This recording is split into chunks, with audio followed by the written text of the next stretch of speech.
안녕하세요. 저는 오픈 서베이에서 사업 그룹을 맡고 있는 김희연이라고 합니다.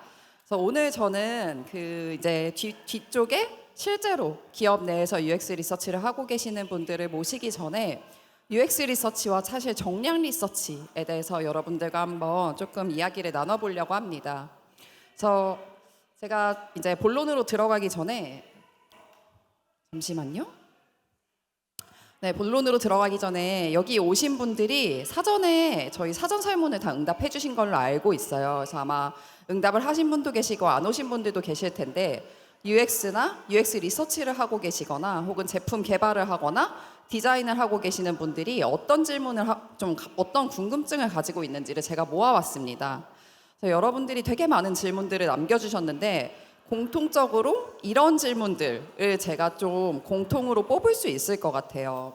어떤 분들 같은 경우는 내가 지금 리서치를 하려고 하는데 조직 내에서 어떤 방법을 사용을 해야 될지 모르겠다, 이런 질문도 하셨겠지만 사실 상당수의 UX 리서치를 하시는 많은 분들이 데이터 기반으로 의사결정을 할 수 있는 문화는 어떤 식으로 만들어야 되는지, 내가 하고 있는 리서치가 조직 내에서 임팩트를 내려면 어떤 것이 필요한지, 그리고 리서치를 조직 내에서 활용하려면 어떻게 해야 되는지, 이런 부분에 좀 궁금증을 많이 가지고 계신 것 같아서 오늘은 이런 얘기를 좀 해보려고 합니다. 그래서 오늘 같이 할 얘기를 정리를 해보면 이럴 것 같아요. 여러분들이 다 조직 내에서 리서치 혹은 데이터를 다루고 계신다면 각 조직에서 풀어야 되는 문제가 있을 거고, 그 문제의 규모라던가 혹은 특징에 따라서 필요한 데이터가 사실은 좀 달라지게 됩니다. 그리고 좀 더 나아가서 여기가 UX 리서치 세션이니까 조직에서 UX 리서치에 이 모든 것을 했을 때 역할은 어떤 식으로 확장이 되어야 하는지, 이 내용을 오늘 정량 리서치라고 하는 방법론과 좀 결합해서 얘기를 해보려고 합니다. 이 장표 같은 경우는 아마 UX 리서치 분들이 저보다 훨씬 더 많이 스터디를 하시는 것 같은데, 닐슨 노만 그룹에서 그러니까 UX 성숙도에 따라서 그러니까 조직의 UX 스테이지, 그 성숙도에 따라서 스테이지가 어떻게 달라지는지를 좀 정리를 한 그 장표입니다. 그래서 이 장표를 보시면 이제 조직에서 UX 리서치라고 하는 것이 I의 부재한 상황부터 유저 드리븐까지 굉장히 성숙한 6단계로 되어 있는데, 한번 지금 보시면서 여러분들이 계신 조직이 어디에 좀 해당하는지를 보셔도 될 것 같아요. 근데 제가 이 조직 구성을 가져온 이유는 조직에서 UX를 어떻게 생각하는지, 그리고 지금 현재 조직에서 생각하는 UX 단계가 어떤 단계인지에 따라서 UX 리서치가 풀어야 하는 문제, 그리고 UX 리서치가 가져가야 하는 방법론이 다르기 때문에 제가 이 장표를 가지고 왔습니다. 조금 더 구체적으로 설명을 드릴게요.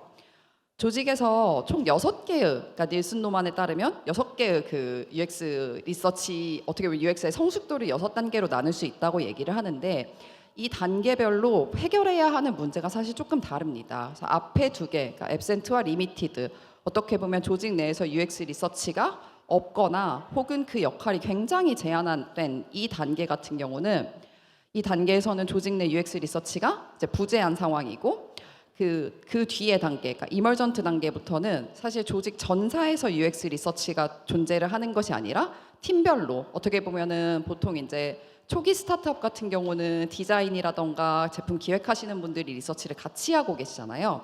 그래서 이런 팀 제품별로 UX 리서처가 존재를 하게 됩니다.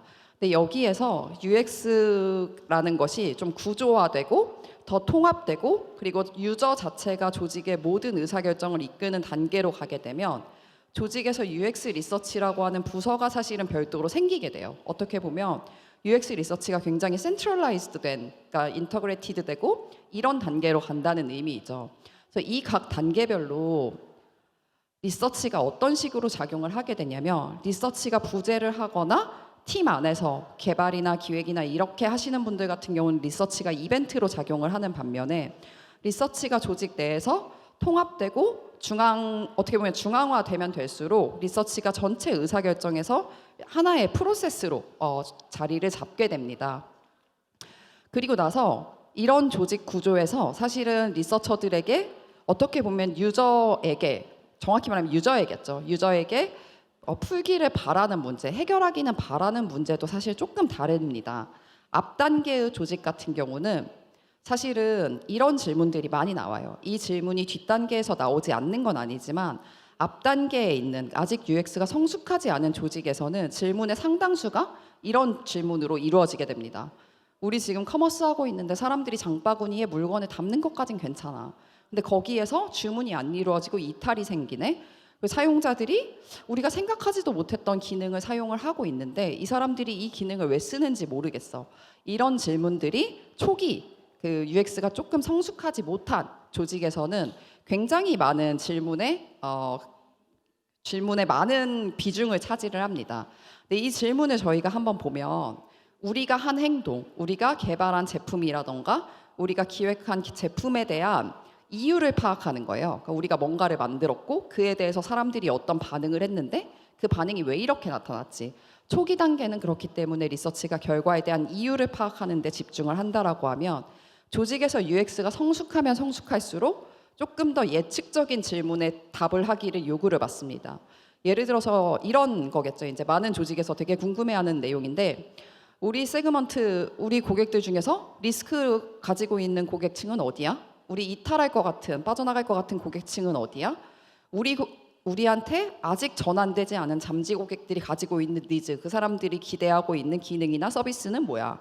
우리 조직에서 진짜 충성도 높은 고객들은 어떤 고객이야? 이런 질문들, 즉 특정 기능이나 특정 서비스에 한정된 질문이 아니라 그것보다 더 확장된 질문을 UX가 해결을 해야 됩니다. 이 질문을 보면 결국에는 사용자와 시장에 대해서 예측을 해야 하는 역할까지도 UX의 영역으로 간다라고 보시면 됩니다. 자, 방금 얘기한 내용을 조금 정리를 해보면 이렇습니다. 아직 UX 리서치가 이제 막 조직에서 도입이 됐거나 어떻게 보면 조직 자체가 작은 조직일 수도 있겠죠. 이런 조직에서는 리서치가 이벤트로 확인이 되고 결과에 대한 반응을 확인을 하는 목적으로 쓰이고 있고 그렇기 때문에 특정 팀 개인, 그러니까 조직 내에서 남들보다 더 빠르게 UX의 중요도를 생각한 사람들 혹은 이미 다른 조직에서 UX를 어쩌다 보니 하고 오신 분들 위주로 데이터를 활용을 하는 이런 식의 조직 문화라면 뒤로 갈수록 리서치가 전체 의사결정에서 프로세스 안에 자리 잡고 사용자와 시장에 대해서 예측할 것을 요구받고 그리고 우리 팀뿐 아니라 모든 조직에서 데이터를 활용할 수 있게끔 만들게 되는 것이 사실은 큰 차이라고 볼 수 있습니다. 그래서 결국에는 앞 단계에서 UX 리서치의 역할은 개선이고 뒤로 갈수록 UX의 리서치의 역할도 전략 수립이라고 볼 수 있는데요. 여기서 그러면 이제 우리가 이런 질문을 가지고 있을 것 같아요. 이런 단계별로 우리가 어떤 데이터를 봐야 되고 어떤 조사 방법을 사용을 해야 되는지 이런 질문을 가지고 계실 텐데요. 제가 본론으로 들어가기 전에 여러분들이 응답해준 데이터를 조금 가지고 왔습니다. 이거는 저희 아마 앞에 메인 세션에서 보셨을 텐데 저희 DOF에 지금 이 자리에 참석하신 분들이 지금 현재 조직에서 어떤 조사 방법을 사용을 하고 있는지를 저희가 데이터로 정리를 한 거고요.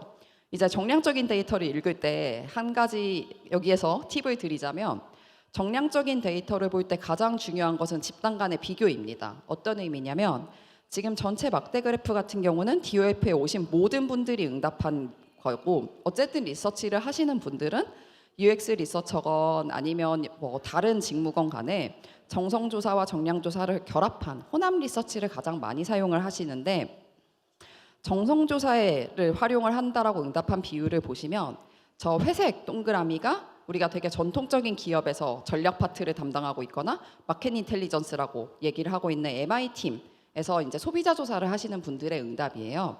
정성조사 같은 경우는 MI 전략보다는 사실은 UX 리서치 쪽에서 더 선호하는 조사 방법입니다. 그러니까 아직까지 사실은 뭐 여러분들 내부에서 사용성 조사 같은 경우는 워낙 자체적으로 많이 진행을 하고 계시기 때문에 UX 리서치는 정성 조사라고 하는 인식이 사실은 다른 조사를 진행하는 파트에 비해서 조금 더 강하신 것 같아요.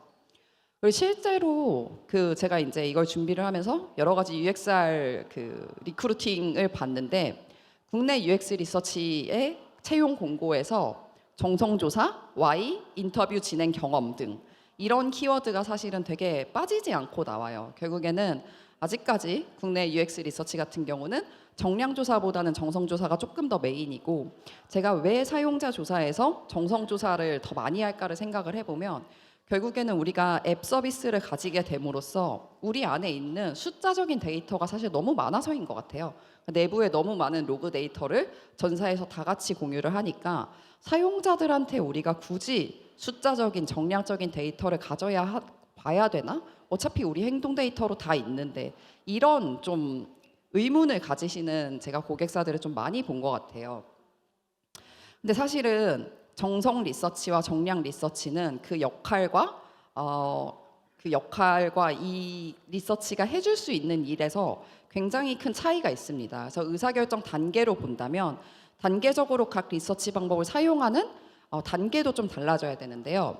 보통 우리가 어떤 서비스를 기획을 하고 그걸 출시를 하고 걔를 뭐 더 개선을 하고 하는 이 프로세스 중에서 앞 단계가 누구한테 우리 사용자는 어떤 사람들이고 우리 사용자가 가지고 있는 니즈는 무엇이고, 이러한 탐색을 해야 하는 단계에서는 정성조사가 정말 강력한 툴입니다. 그러니까 결국에는 초기 스타트업에서는 정성조사가 되게 중요한 이유가 우리가 어떤 서비스를 만들려고 했는데 혹은 이미 만들었는데 이 서비스에 초기에 진입한 사용자들 어떤 사람들이야?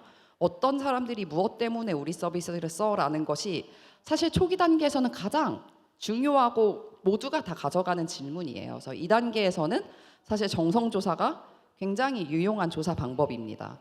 근데 사업이 커지고 우리 조직의 규모가 커지면 사실은 가장 중요한 것이 사이즈입니다. 우리는 그걸 보통 기회의 크기라고 하는데요.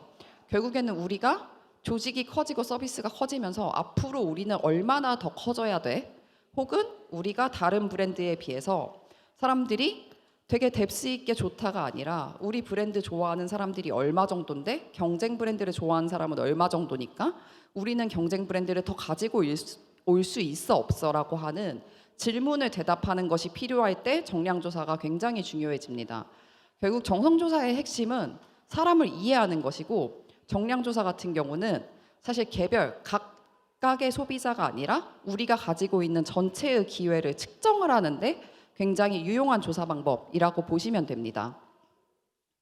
그래서 그 정성 리서치에 대해서 조금 더 말씀드리면, 여기 계신 분들이 정성 리서치를 많이 하고 계시니까 정성 리서치가 가지고 있는 핵심적인 가치 3개를 뽑으라고 한다면 이 3가지일 것 같아요. 가장 중요한 건 정성 리서치는 굉장히 깊이 있는 조사 방법이죠.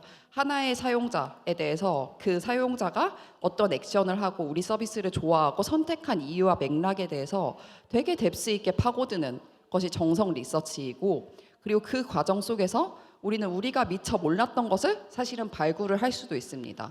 이 기능을 우리는 필터라고 만들어 놨는데 사람들은 다른 목적으로 이걸 쓰고 있네. 근데 이렇게 쓰는 것이 훨씬 더 유용하고 만족하네. 그럼 이 기능을 이런 식으로 소구를 해야겠다라고 하는 생각하지 못했던 의외의 발견은 정성조사에서 확인을 하실 수 있습니다. 그리고 이런 정성조사 같은 가지고 있는 굉장히 큰 장점 중에 하나가 사실 유연함이죠.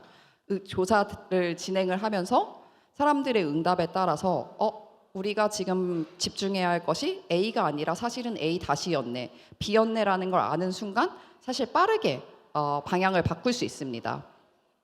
그렇기 때문에 정성조사 같은 경우는 데이터 수집과 분석에서 굉장히 자유도가 높은 조사라고 볼 수 있어요. 하지만 반대로 그렇기 때문에 연구자의 경험과 역량이 굉장히 중요한 조사이기도 합니다.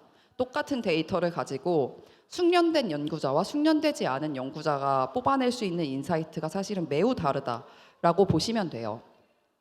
근데 정성조사가 이렇게 좋은 면만 있냐라고 하면 이러한 강점을 가지고 있기 때문에 반대로 정성조사가 가지고 있는 한계점이 또 있습니다. 그리고 그 한계점이 사실은 정량 리서치가 가지고 있는 가치라고 봐주시면 될 것 같아요. 정성 리서치가 못하고 정량 리서치가 할 수 있는 가장 큰 것 중에 하나가 확장성입니다. 정성 리서치를 제가 그 리서치를 하면서 가장 많이 했던 그룹이 한 40그룹 정도였는데 40그룹 한 달 동안 하고 나서 그 뒤에 2달 동안 정말 아무것도 못하겠다 이런 상태로.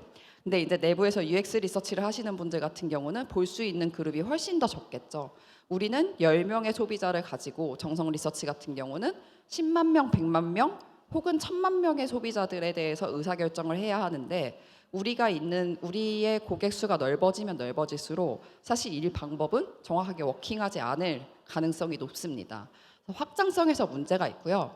또 하나는 표준화의 이슈입니다. 앞서 말했던 것처럼 정성조사 같은 경우는 연구자의 어떤 이 사람의 경험이라던가 전문성이 의외로 되게 중요한 리서치라고 말씀을 드렸는데, 조직이 커지고 조직 내에서 굉장히 많은 사람들이 데이터를 활용을 하게 되면 그 조직 안에서 데이터 리터러시가 사실 굉장히 상이해질 수밖에 없어요. 그렇기 때문에 누구나 다 데이터를 쉽게 이해할 수 있는, 그리고 같은 기준으로 이해할 수 있는 방식으로 데이터를 수집을 하고 분석을 하는 것이 필요합니다. 근데 이게 정성조사에서는 어렵고 정량조사에서는 사실 가능한 거죠.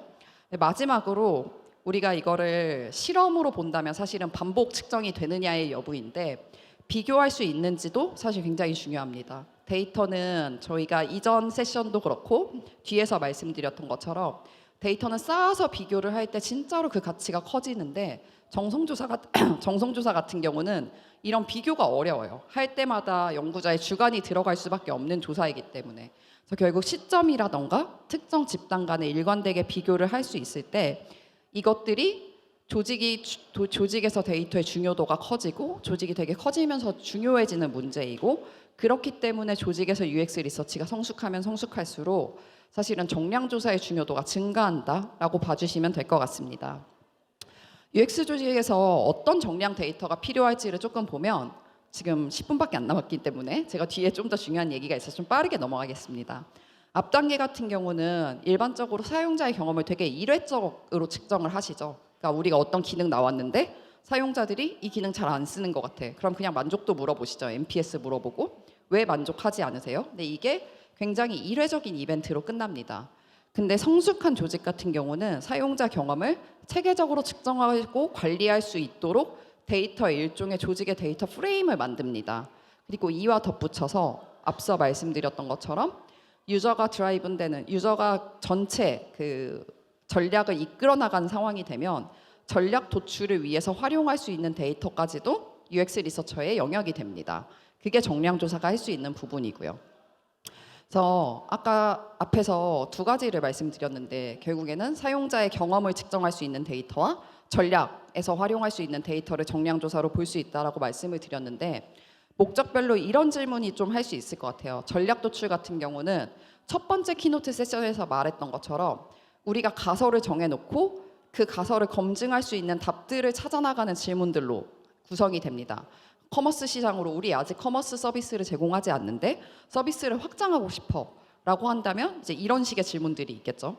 세그먼트별로 어떤 니즈를 가지고 있고 그 니즈를 가지고 있는 크기의 집단의 크기는 어느 정도고, 그 집단 중에 우리가 먼저 공략해야 하는 집단은 어느 정도인지, 그리고 그 사람들이 우리에게 전환될 가능성은 어느 정도인지, 이런 질문들을 물어본다라고 하면, 또 다른 질문 같은 경우는 사용자의 경험을 측정하고 관리를 하는 것입니다. 이게 이제 많은 우리가 소위 말하는 만족도 조사라고 하는 것들을 통해서 얘기를 하는 건데, 만족도 조사가 굉장히 쉽고 단순하고 심플한 조사인 것 같지만 이게 조직에서 모든 서비스, 모든 기능 혹은 모든 접점별로 표준화돼서 데이터가 수집해서 쌓이게 되면 조직에서 의사결정에서 일종의 등대 같은 역할을 하는 데이터라고 보시면 됩니다. 그래서 보통 해외 빅테크 같은 경우는 성과 지표, 그러니까 우리가 보통 고객의 MAU라던가 로그로 남는 KPI 데이터와 함께 경험 지표라고 하는 데이터도 꼭 같이 함께 관리를 합니다. 근데 이제 뒤에 앞서 말했던 전략 리서치 같은 경우는 뒤에서 토크 세션에서 말씀을 해주실 테니까, 저는 앞으로 이 사용자의 경험을 측정하고 관리를 하는 정량 리서치에 있어서 어떤 것을 조금 더 우리가 고려를 해야 되는지를 말씀을 드리려고 합니다. 근데 이제 구체적인 얘기로 들어가기 전에 이거는 구글의 케이스를 제가 좀 가지고 왔어요. 구글에서 굉장히 유명한 그 사용자 경험 관리 프레임이라고 하는 것이 하트 프레임인데요. 여기에서 보시면 이 해피니스를 제외한 나머지 단계 같은 경우는 모두 다 여러분들이 이제 조직 내에서 흔하게 보는 KPI 지표와 관련되어 있는 겁니다. 사용자들의 로그를 바탕으로 확인을 할 수 있는 지표인데, 맨 위에 해피니스 같은 경우는 실제로 사용자들이 서베이나 인터뷰, 이제 구글 같은 경우는 정량을 좀 체계적으로 하고 있는데, 서베이를 통해서 이제 측정한 데이터를 같이 지표로 관리를 합니다. 그래서 이 모든 것을 통합해서 사용자 경험을 관리를 하고 있는데요. 이 하트 프레임이라고 하는 거를 구글이 가장 열심히 적용을 하고 실제로 자기들이 어떻게 적용을 하고 있는지 오픈을 한 것이 구글의 서치 퀄리티 테스트입니다. 구글은 이 서치 퀄리티 테스트를 위한 사이트를 별도로 운영을 하고 있고요. 이 서치 퀄리티 테스트를 위해서 별도로 품질 평가단까지 운영을 하고 있어요. 그래서 자체적으로 이 테스트를 위해서 전 세계에서 제가 알기로 한 16,000명 정도의 패널을 모집을 해서 구글에서 그 검색과 관련되어서 업데이트 되거나 새롭게 출시되는 모든 기능들은 이 서치 퀄리티 테스트를 평가를 해야 됩니다. 구글은 이 데이터를 어느 정도로 중요하게 보고 있냐면 구글에서 서치 퀄리티 테스트를 검색을 해보면 이 평가단을 위한 평가 가이드라인 문서까지도 관리를 해서 지금 운영을 하고 있고요. 그래서 여러분들이 되게 쉽게 얘기하는 뭐 A/B 테스트라던가 이 서비스에 대한 만족도라던가 기대 사항이라던가 이런 것들을 물어보고 있고 이 결과가 나오면 구글의 이제 검색 담당 PM들 같은 경우는 이 결과를 다 뜯어보면서 본인이 나는 이 응답은 리젝트할게라고 이제 클레임을 하기도 하고 검색 실제로 서비스가 출시하는 데 있어서 가장 핵심적인 역할을 하는 테스트라고 볼 수 있습니다. 네, 지금 이제 여러분들이 그러면 정량 데이터와 관련해서 정량 리서치 데이터와 관련해서 이런 질문들이 좀 있으실 거예요. 우리 이미 내부에 로그 데이터 굉장히 많은데 왜 굳이 사용자들한테 만족도를 물어봐야 돼? 왜 이걸 고객들한테 굳이 돈 들여서 물어봐야 돼? NPS 만족도가 왜 중요한데? 라고 했을 때 여러분들의 제품에 찍혀 있는 로그 데이터는 이미 행동이 일어난 이후의 데이터입니다. 그러니까 고객이 뭔가에 불만족이 있었고 그래서 떠나가면 떨어진 MAU가 우리한테 숫자로 남는 건데 이 만족도와 관련되어 있는 그러니까 사용자들에게 경험을 측정한 데이터 같은 경우는 행동이 발생하기 전에 보통 인식이 일어나는데 그 인식에 대한 평가를 할 수 있다는 점에서 사실 굉장히 강력합니다. 즉 우리가 앞으로 우리 서비스에서 사용자들이 이 기능을 계속 쓸지 안 쓸지 우리 서비스를 향후에 계속 이용할지 안 할지 이것들을 사실은 사용자 경험 지표를 통해서 관리를 할 수 있고 이 지표들이 여러분들이 UX에서 설정한 골을 달성하기 위해서 일종의 그 시그널로 작용을 한다라고 보시면 됩니다. 그래서 지금 정량 리서치에 대해서 정량 조사에서 그러면 정성 조사와 비교했을 때 어떤 것을 더 신경 써야 할까? 이거에 대해서 짧게 얘기를 해보도록 하겠습니다. 아마 앞에 키노트 세션에서 여러분들이 다 들었던 얘기일 거예요. 그래서 그렇지만 UX 리서치에서 조금 더 여러분들은 정성조사가 이제 많이 익숙하다라는 가정하에 설명을 드리면 정량 리서치를 할 때는 이 네 가지만 기억을 해주시면 됩니다. 정확히 말하면 사용자 경험 측정을 위해서 우리가 정량 리서치를 할 때 그리고 이 리서치 데이터를 조직에서 정말로 모두가 다 의사결정을 할 수 있는 데이터로 만들려고 할 때에는 이 네 가지만 기억을 해주시면 됩니다. 제가 표본 구성부터 데이터 공유까지 이제 하나하나씩 설명을 드릴게요. 표본을 구성한다는 것의 의미는 이렇습니다. 예를 들어 우리 사용자가 지금 이렇게 생겼다라고 가정을 해볼게요.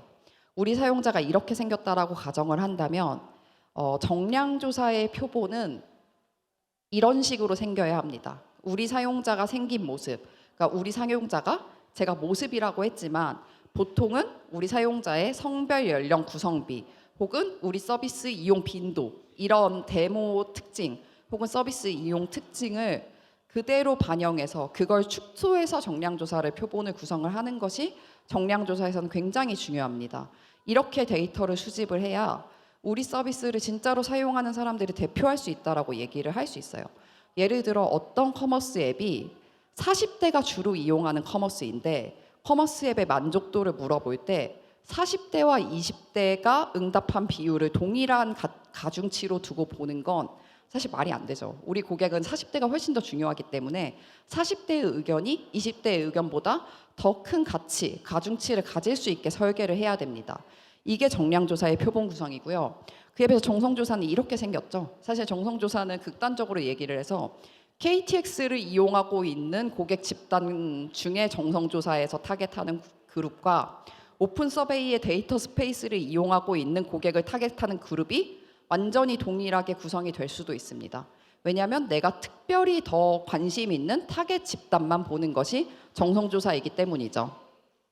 그래서 결국에는 표본을 구성할 때 있어서 정량 리서치와 정성 리서치의 제일 큰 차이를 정리를 해드리면, 정성 리서치 같은 경우는 우리가 지금 가지고 있는 이슈에서 특별히 더 관심 있는 타겟 세그먼트를 확인을 하는 리서치고요.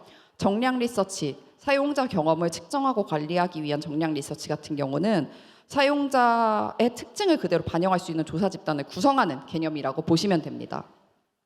이거는 저희 그 대표님께서도 첫 번째 세션에서 말씀 주셨던 내용인데, 근데 표본을 구성하고 데이터를 수집을 할 때 고객들한테 이런 질문을 받아요. 응답이 안 차는 셀이 있다. 얘기했던 것처럼 우리 조직, 우리 서비스의 사용자 구성비를 맞춰서 샘플을 구성을 했는데 어떤 셀에서 데이터 수집이 안 되고 있다. 이런 질문을 꼭 하세요. 그래서 이런 경우에 어떻게 해야 되냐라고 했을 때, 이런 경우에 어떻게 해야 되냐 이전에 이걸 하나의 시그널로 보시는 것이 사실 굉장히 중요합니다. 아까 인게이지먼트라는 얘기를 했는데, 우리가 데이터를 고객 대상으로 수집을 할 때 어떤 집단이 유독 응답 수집이 안 돼 있다라고 하면 그 집단은 우리 서비스에 대한 관여도가 높거나 이탈 가능성이 있는 집단일 가능성이 되게 높아요. 그러니까 내가 요즘은 고객들도 만족도 조사라든가 이런 거에 되게 큰 인게이지먼트를 가지고 있기 때문에 내가 관심 있는 서비스는 사실 들어가서 응답을 해주십니다. 근데 그게 다른 곳에 비해서 유난히 안 들어온 집단이라고 하면 뭔가 이슈가 있는 집단이니까 이 시그널만으로도 우리가 확인할 만한 집단이다라고 보실 수 있습니다. 표본 구성 다음으로는 질문인데요. 이제 만족도 조사를 한다고 하더라도 여러분들이 만족도 조사를 해야 되는 건 알겠는데 우리 무슨 질문을 하지? 라는 고민을 다 가지고 계실 거예요. 근데 이런 고객 경험을 측정하고 관리하는 조사에서는 어떤 질문을 할까가 곧 어떤 접점을 평가할까와 동일합니다. 예를 들어 우리 서비스가 아까 말씀하셨던 무신사처럼 앱과 웹과 모바일을 오프라인 채널을 가지고 있다라고 하면 이 세 개 접점이 우리가 평가해야 되는 주요 만족도를 측정을 해야 되는 질문으로 그대로 들어갈 거고, 우리 서비스가 커머스 앱이야. 그래서 우리 서비스에서는 홈화면과 메뉴 탭, 검색, 장바구니 이 스테이지가 되게 중요해라고 한다면 이것들이 이렇게 경험을 측정해야 하는 영역들이 곧 여러분들이 질문해야 되는 항목이라고 볼 수 있습니다. 그러면 이제 매번 또 고민하시는 게 세상에는 5점 척도도 있고 7점 척도도 있고 10점 척도도 있고 어디는 보통이 없는 4점 척도까지도 쓰는 게 있는데 어떤 척도를 써야 하나요? 라는 고민을 갖고 있는데 사실 정답은 없습니다. 그냥 5점을 제일 많이 쓰기 때문에 5점을 쓰시게 되면 그냥 비교하시는 게 조금 더 편하지만 더 중요한 건 우리 조직에서 5점을 쓸지 7점을 쓸지를 정하시는 것이 사실은 굉장히 중요해요.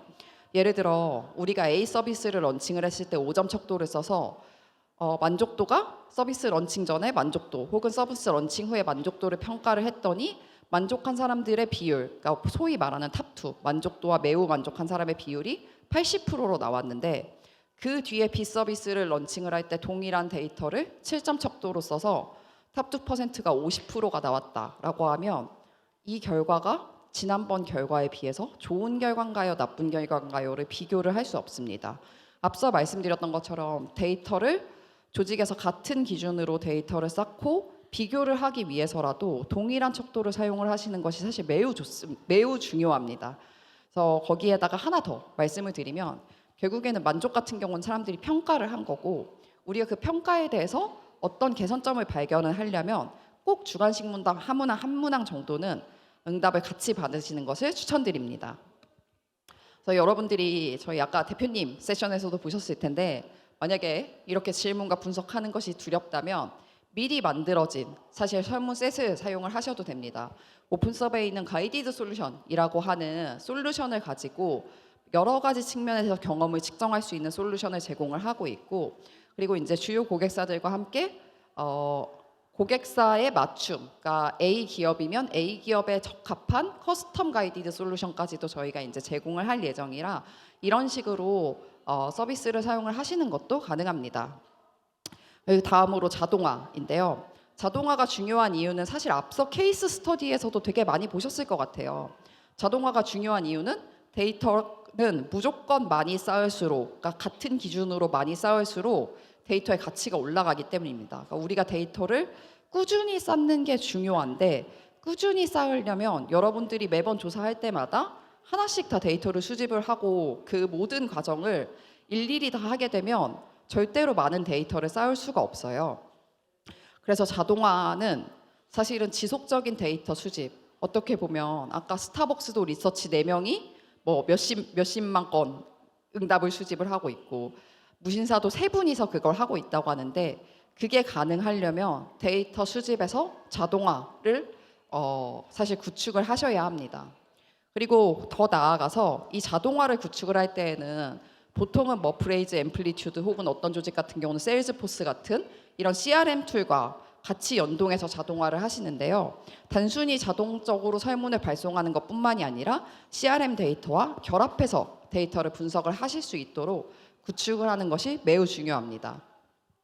그래서 이 자동화의 예시는 앞서 보셨던 스타벅스라던가 사실 무신사 소카 다 이용하고 있어서 앞서 세션에서 많이 보셨던 것 같아서 넘어가고요. 마지막으로 데이터의 공유에 대해서 좀 얘기를 하면 조직에서 데이터라고 했을 때 이런 질문들이 많이 발생을 합니다. 사실은 저희 회사에서도 나오는 질문이긴 해요. 지난번 데이터 어디에 있지? 설문지 어디에 있지? 조직에서 조직의 규모가 커지면 어떤 분들은 만족도 조사에서 만족도 75%가 나왔다고 하는 것이 어떤 의미인지 아는 반면 어떤 분은 이 숫자가 어떤 의미인지 이게 그래서 낮은 거야, 좋은 거야 뭐 이런 것을 사실은 모르는 분들이 굉장히 조직 안에 스프레드 되어 있는데 데이터의 공유를 쉽게 함으로써 이런 문제를 해결하는 것이 사실 굉장히 중요합니다. 그래서 사실 많은 조직에서 데이터 시각화 대시보드를 사용을 하고 계시는데 이건 저희가 자체적으로 구축 데이터를 쌓고 있는 커머스 앱 MPS 데이터입니다. 그래서 이 데이터는 질문이 사실 딱 2개예요. 커머스 앱에 대해서 MPS 그러니까 추천 의향이 어느 정도인지 그리고 그 추천 의향에 대한 이유가 어떤 것인지인데 데이터를 보시면 여기 초록색이 지금 쿠팡이고 주황색이 네이버 쇼핑입니다. 근데 보시면 쿠팡 데이터가 2024년 3분기, 2분기, 3분기에 쿠팡에 대한 NPS가 확 떨어진 게 눈에 보이시죠? 저 시점이 쿠팡이 로켓아웃 멤버십을 인상한다고 그 기사를 띄우고 실제로 인상한 시점입니다. 이걸 보면 결국에는 이 데이터는 그냥 단순히 시간별로 데이터가 쌓인 것임에도 불구하고 이러한 NPS가 이 정도의 임팩트가 있구나. 나아가서 2025년 4분기를 지금 2분기를 보면 네이버 쇼핑이 쿠팡에 비해서 사실은 훨씬 더 높은 NPS를 보여주고 있거든요. 네이버 쇼핑이 요즘 하고 있는 여러 가지 성과들이 실제 사용자들에게 영향을 미치고 있구나. 사실 이 지표들을 조직에서 다 같이 보시면 저 같은 리서치는 이제 이런 식으로 해석을 할 때지만 내부에서 뭐 전략을 담당하시는 분 혹은 로그 데이터를 보시는 분 뭐 CRM을 담당하시는 분들은 이 데이터를 보고 기업 내부에 있는 데이터와 엮어서 보실 수 있는 것들이 사실은 훨씬 더 많아질 거예요. 그래서 이렇게 누구나 이해하기 쉬운 데이터의 형식을 가지고 데이터를 공유를 할 때 기업 내 데이터의 가치가 훨씬 더 커진다는 점을 꼭 말씀드리고 싶습니다. 제가 5분 정도 넘어갔는데 그래서 오늘 세션에서 조직의 특징, 조직의 구조부터 굉장히 많은 얘기를 했지만 사실 결론적으로 여러분들이 조직 내에서 UX 리서치가 어떻게 보면 조직의 뭐 제품 개발의 방향성이라던가 이런 것을 조금 더 이끌어 나가고 임팩트를 주기 위해서는 정량 리서치가 필요하고 정량 리서치를 하실 땐 이 4가지만 기억을 하시면 됩니다. 우리 사용자를 대표할 수 있는 집단을 가지고 표본을 구성을 하고 누구나 같은 기준으로 경험을 측정할 수 있는 표준화된 질문과 분석 방식을 구축하고 리서처들이 더 이상 데이터를 수집을 하고 분석하는 데 있어서 고생을 하지 않는 자동화된 시스템을 구축하는 것이 필요하고 조직 내 모두가 같은 데이터를 보면서 의사결정을 할 수 있는 공유 시스템을 통해서 여러분들이 한 일이 조직 전사에 영향력을 뻗칠 수 있는 방식으로 그 프로세스를 만들어 나가시면 앞으로 UX 리서치도 조직 내에서 더더더 중요한 역할을 하실 수 있게 되지 않을까 싶습니다. 그래서 오늘 제 발표는 여기까지 마치겠습니다. 감사합니다.